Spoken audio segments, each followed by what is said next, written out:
You gotta be very quiet. 4 months ago, as a precaution, Square Enix personally sent out every law enforcement agency in the world to round up everyone whose dad worked at Nintendo. This was done to prevent the information I am about to reveal to you ahead of the showcase, and that's why I haven't made anything since September. No need to look into that further. I managed to slip away during the riots that ensued using a paperclip, some thin rope, and my powers of seduction. You'd be surprised how many prison guards are attracted to pale white cartoon ghosts that are manifestations of 20-something-year-old Icelandic Canadians, but listen, that's not important. I need to get somewhere safer so we can get over everything I know. The one place in the world they can never touch me.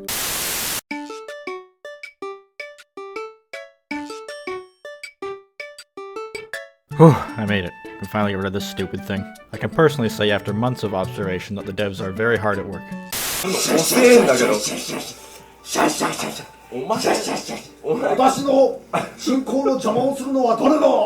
It is obvious they are on the warpath, so I'll get this done quick while we still have the time.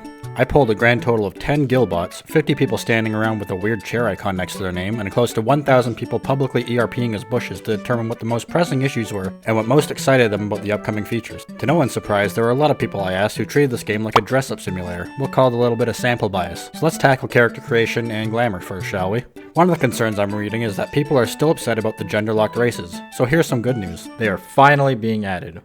As limited races. What does that mean? It means you aren't able to actually do any content with them, and you're basically limited to strolling around your favorite Aetheryte plaza and look for submissive catgirls in the party finder. Each time you want to enter content, you must buy a content token on the Mog Station, which will allow you to queue up with people but have you locked in Explorer mode, so you can take all the screenshots you want while your team of 3 freestyle samurais slowly die in the background. Now I know the most pertinent question you all have about this is, I really like how these new limited races are implemented, but can we finally wear hats? And the answer is, no. But in order to compensate for this fact and make everything fair, no race will be able to wear hats anymore. You'll still have them clogging up your inventory spots, you just won't be able to do anything. The glamour dresses are also getting an overhaul. As such, they will no longer be in the inn, and will only be available for those of you with housing. Everyone else will have to separately buy glamour prisms when they are seasonally available on the Mog Station. Hold on. What's that? Gino isn't in Smash Bros? But he's available for a limited time pre-order of the Collector's Edition? Yeah, I'll let them know. Thanks, Dad. No, I won't be home for dinner. I'm still a wanted man. Okay, yeah, talk to you later. Okay, yeah, bye. Moving on, I know a lot of you are wondering about new jobs and how current jobs will be changing. My extensive polling and research suggests people are looking for a new healer, maybe bring back some individuality to the tanks, and more effective balancing of the DPS. So here's what's happening. You know that Rathalos trial, where everyone had to heal themselves? That's the new system.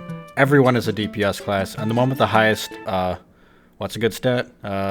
Dexterity. Yeah, the one with the highest dexterity holds aggro. That means prepare to try and hit the boss when the level 64 archer who hasn't put on his job crystal yet is constantly hiding it around the arena. Also, Second Wind is now a universal role and replaces every healing move in the game, so get ready to slap that on your hotbars.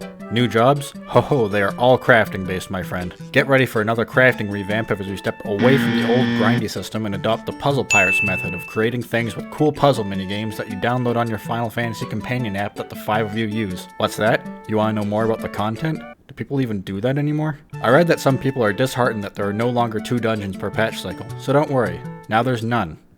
They're just gone. As for trials, get ready for 10 new ones, 1 for each level. I promise only about 6 or 7 of them are some new form of Shiva.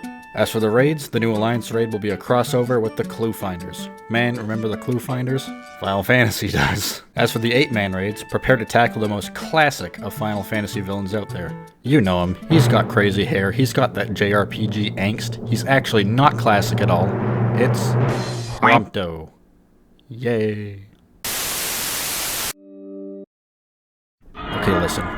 What I really wanted to tell you was the truth. The dark truth. This is what matters. The Gold Saucer is now a global front for the largest human trafficking ring in Eorzea. There is a questline you can unlock in Ul'dah that gives you a Lalafell net. You must now explore Eorzea, capturing all the Lalafells you can find in your net to use as currency in the Gold Saucer. This will replace, because the Ascians were actually a race of living tomatoes, which led to the fall of the Roman Empire. It turns out you were the villain all along. FanFest was never cancelled, we just weren't invited. Sickness must be purged.